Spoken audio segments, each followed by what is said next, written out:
et bienvenue à votre émission de l'Église diocésaine au service du diocèse de Sault-Sainte-Marie. Ici, Mijou Pelletier et merci d'être avec nous aujourd'hui. À quelques reprises dernièrement, on a vu ce mot synodalité se glisser dans les prions en Église. Et la question que je me pose est, avons-nous encore vraiment digéré ce que le mot synodalité veut dire? La semaine dernière, l'Église diocésaine vous a présenté une émission intitulée « Pourquoi parle-t-on de la synodalité? Synode 2021-2023 ». Aujourd'hui, Yolande Clément nous revient dans cette deuxième émission sur la synodalité pour parler surtout des prochaines étapes du processus synodal. Alors, bienvenue Yolande. Merci Mijou, un plaisir d'être ici. Donc, avant de parler de synodalité, récitons ensemble cette prière tirée du document de travail pour l'étape continentale dont on va parler aujourd'hui. Au nom du Père et du Fils et du Saint-Esprit. Amen. Seigneur, tu as réuni tout ton peuple en synode. Nous te rendons grâce pour la joie vécue par ceux qui ont décidé de se lancer à l'écoute de Dieu et de leurs frères et sœurs durant cette année avec une attitude d'accueil, d'humilité, d'hospitalité et de fraternité. Aide-nous à entrer dans ces pages comme sur une terre sainte. Viens, Esprit Saint, sois le guide de notre voyage ensemble. Amen. Amen. Alors, Yolande, en jasant avec toi et en écoutant Monseigneur Dowd, j'ai appris que les mots synode et synodalité sont peut-être nouveaux pour plusieurs d'entre nous, mais pas pour l'Église catholique. Non, effectivement, Mijou, selon ce que Monseigneur Dowd disait lors d'une réunion, ce terme existe depuis longtemps. On parle même du 16e siècle. Après le conseil de Trent, chaque diocèse devait avoir un synode, au moins à chaque 10 ans. Ceci n'est jamais arrivé. Le but de l'avoir était d'apprendre et de s'habituer à l'exercice de s'écouter mutuellement et de travailler à travers les défis ensemble. Et comme disait Monseigneur Dowd, on a évidemment tout un rattrapage à faire. D'accord, oui. Alors, on constate même dans le prion à l'Église du 12 février dernier qu'un moine nommé Benoît, vers l'année 782, qui a confié un nouveau monastère. Que fait-il? Il convoque justement des synodes d'abbés pour parler de réforme, entre autres autour des repas et de la liturgie, parce que les abbayes ne suivaient pas toutes la même règle. Ça sonne familier, Yolande? Alors, parle-nous maintenant de la prochaine étape du synode, du processus synodal. Bien, comme on a vu dans l'émission la semaine dernière, on sait que l'étape 1 est complétée. Le lancement mondial a eu lieu en octobre 2021. Et ensuite, les consultations locales dans les diocèses à travers le monde entier sont terminées. On voit maintenant à l'écran l'étape 2, qui est la remise des synthèses de tous les diocèses au monde, qui a été faite à la fin août 2022. Ça aussi, c'est complété. Où les synthèses devraient-elles être remises? C'est à la conférence épiscopale ou la conférence des évêques de leur pays. En autres mots, les 75 diocèses au Canada, incluant le nôtre, devaient remettre leur synthèse à notre conférence épiscopale canadienne, qui est la conférence des évêques catholiques du Canada, la CECC, située à Ottawa et dirigée par Jean Vézina, qu'on connaît très, très bien. Alors, les autres pays devaient faire de même. Alors, remettre leur synthèse à leur conférence épiscopale, comme par exemple les 194 diocèses environ aux États-Unis devaient remettre leur synthèse à leur conférence épiscopale, qui est appelée la USCCB, Conférence des évêques catholiques des États-Unis. Ensuite, toutes les synthèses de toutes les conférences épiscopales au monde entier ont été rassemblées et combinées en un seul document au Vatican. Et après une réflexion approfondie sur toutes les synthèses qui ont été envoyées, ce document intitulé « Document pour l'étape continentale » a été rédigé et publié. Puis ce document résume les synthèses des 7 régions à travers le monde, qui inclut les églises orientales, les instituts religieux, les mouvements laïcs, etc. Je ne peux pas m'imaginer l'ampleur de cette consultation. C'est mondial. Il y avait 7 groupes dans le monde. Gros groupe.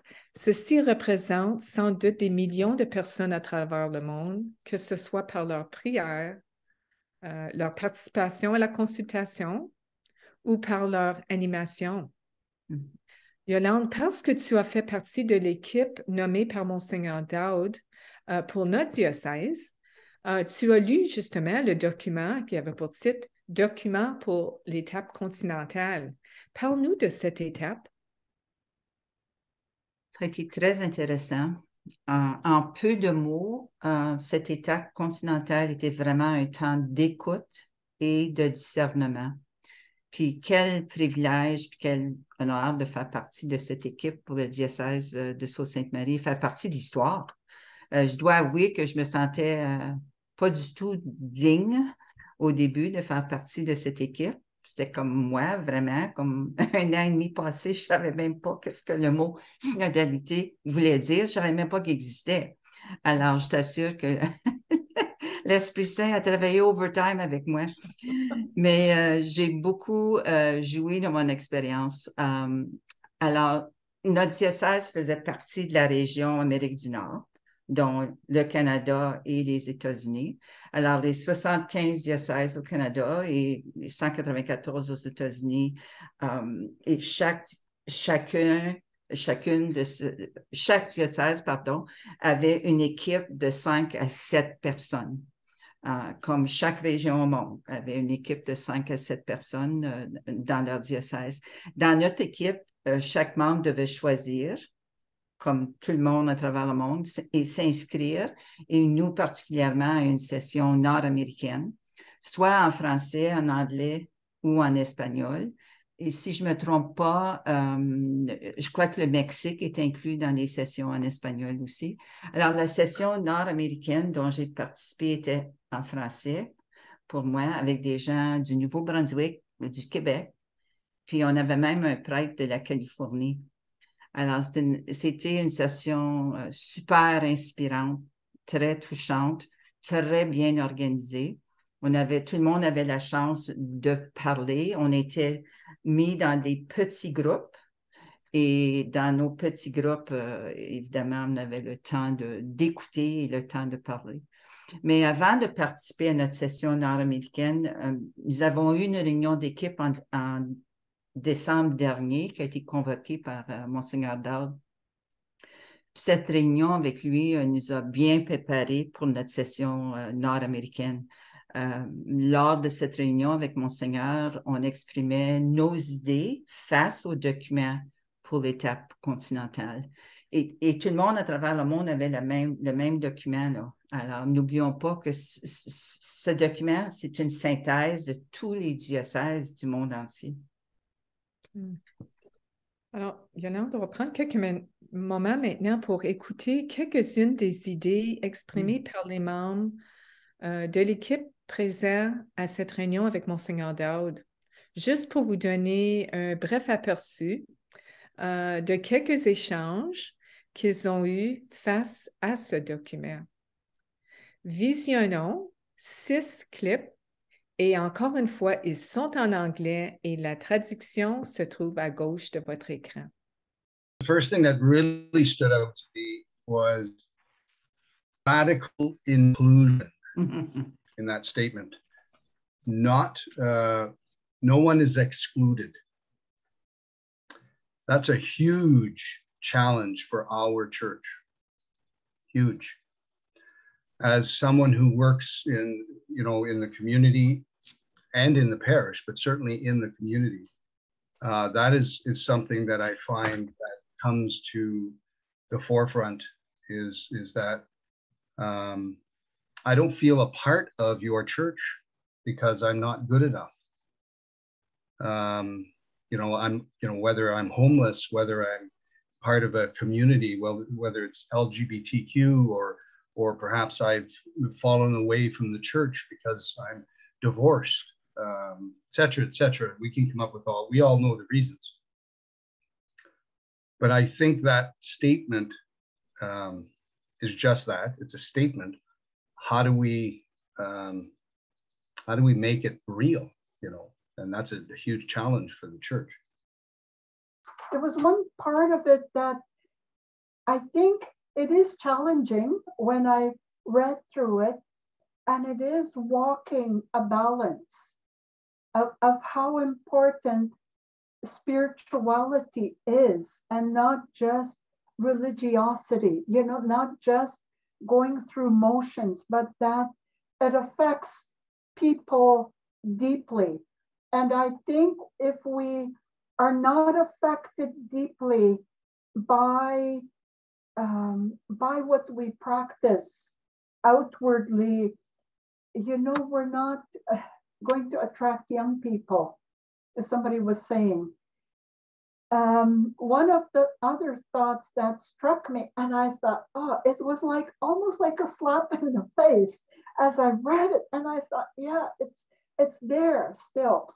And coming from my background as Indigenous, and the things that have been happening, I thought it is, what I read there are a lot of deep-seated attitudes that are really, really difficult to penetrate through.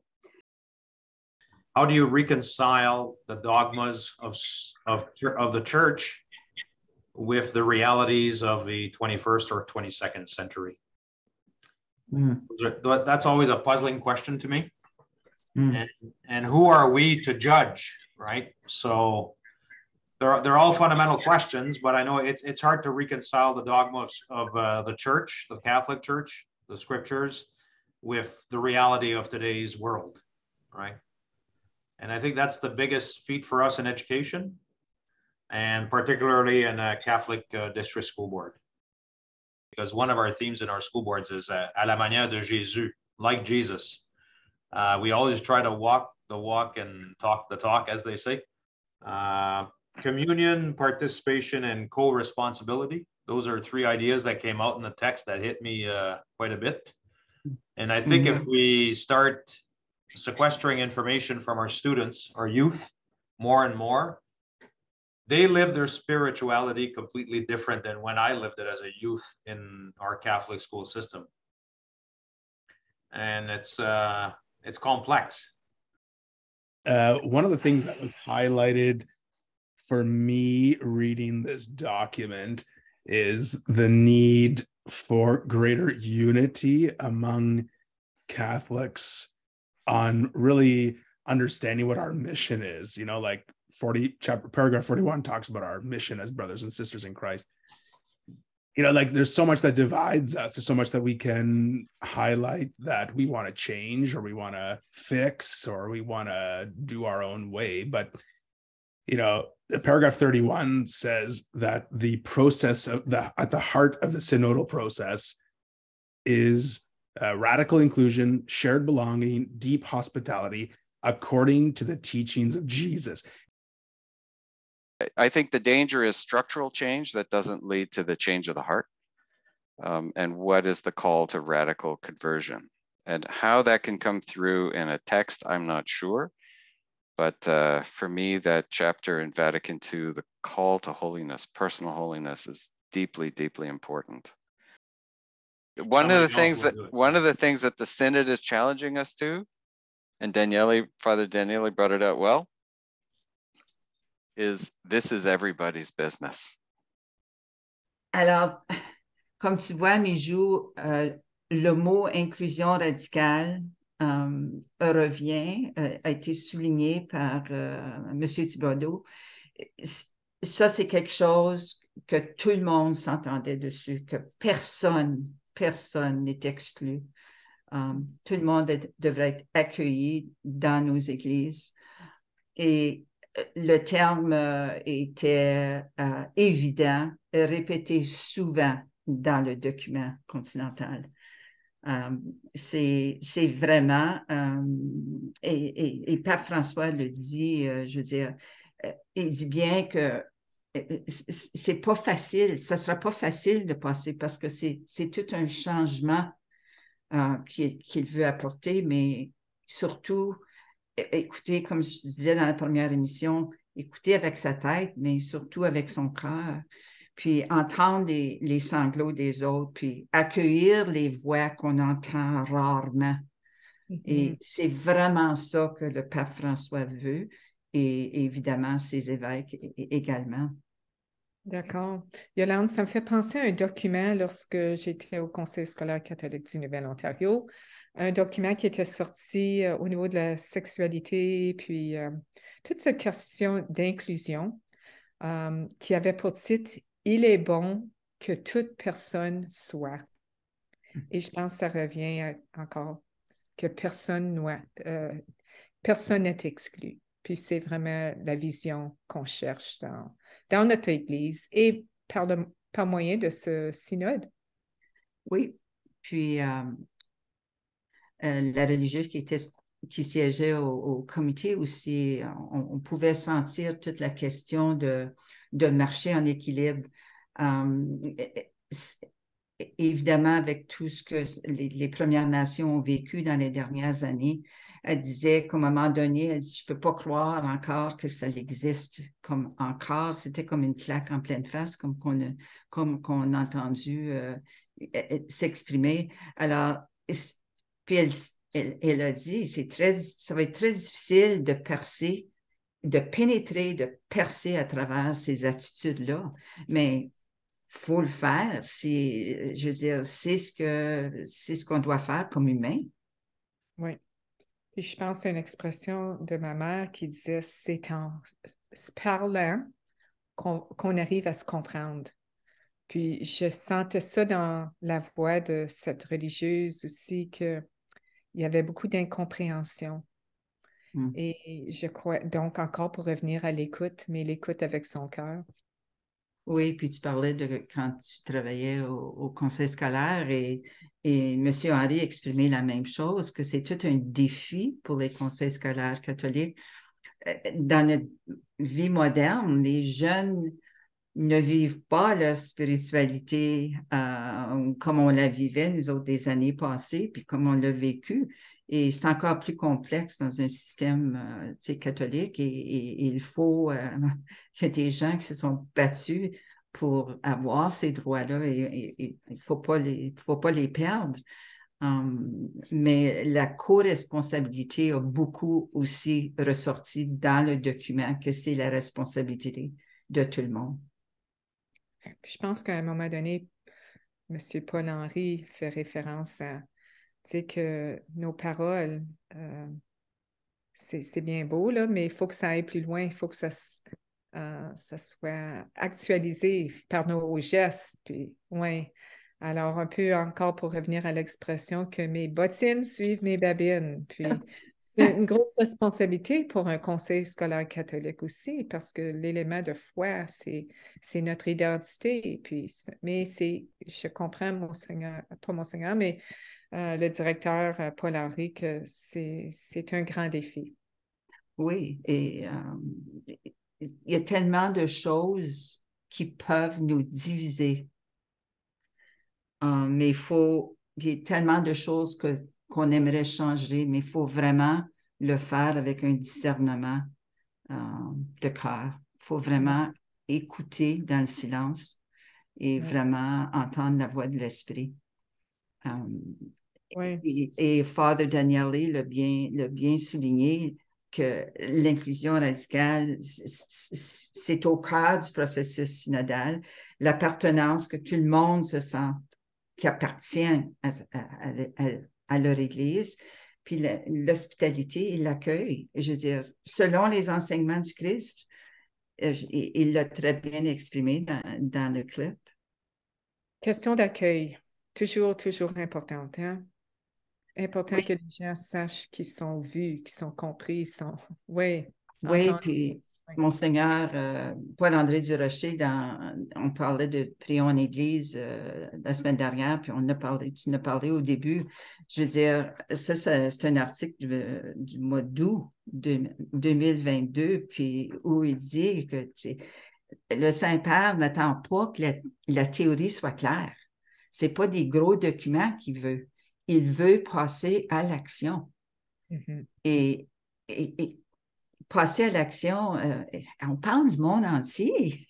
C'est immense.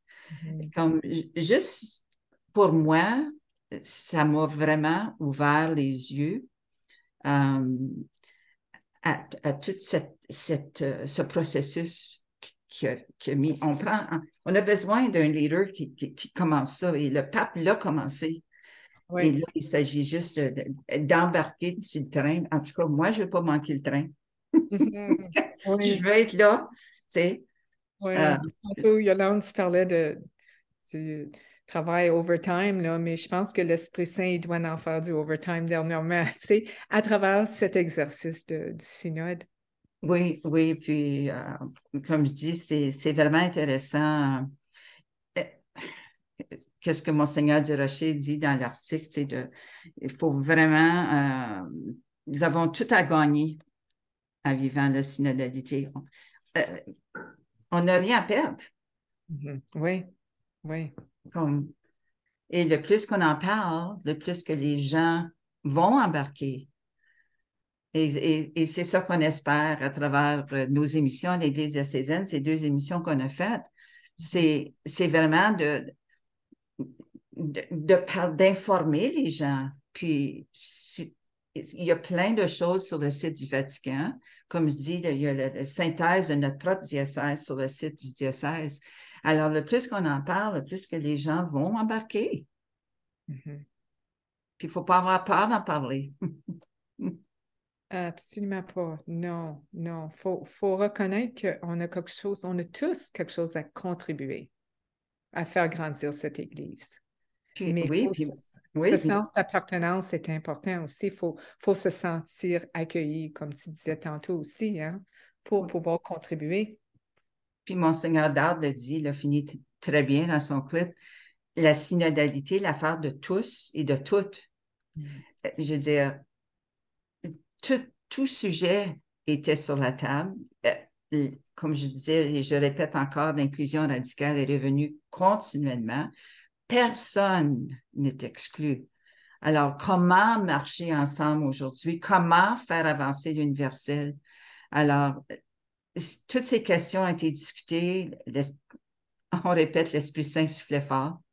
Et si on regarde à l'écran la page couverture du document, l'étape continentale, on voit une icône biblique, l'image de la tente par laquelle s'ouvre le chapitre 54 du livre d'Isaïe, élargit l'espace de la tente. Alors, élargissons la tente pour inclure tout le monde qui se sent délaissé par l'Église.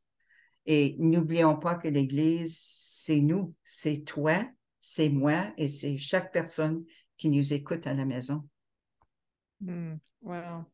C'est une belle conclusion à cette émission, Yolande, que l'Église, c'est nous, c'est toi et c'est moi. Donc, et maintenant, Yolande, on va prendre un moment aussi. Notre émission tire à sa fin, mais si on regarde l'étape 3 à l'écran, c'est le processus de la restitution.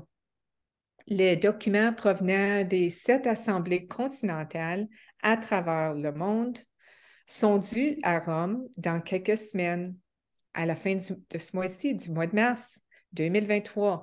Ensuite, tout le travail va se continuer à Rome. Oui, alors, tous les documents finalisés des 7 assemblées continentales vont servir de base à la rédaction de documents intitulés Instrumentum Laboris, qui sera finalisé d'ici à juin 2023.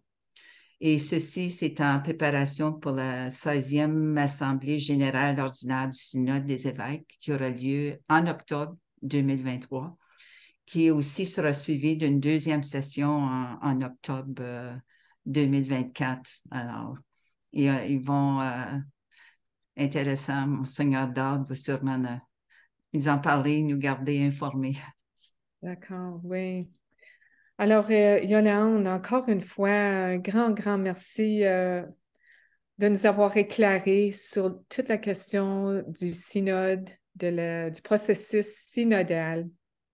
Ce que je comprends de cette démarche, c'est que nous sommes tous, nous faisons partie de cette grande Église.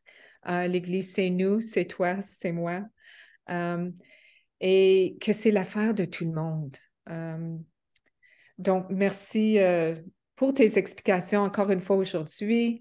Et à vous, à la maison, qui nous écoutez, n'oubliez pas ce dernier message que nous sommes tous l'Église, tous et toutes. Et merci encore une fois d'avoir été des nôtres et à une prochaine. Mais pour cela, ne faut-il pas tant de fois apprendre encore à être vrai,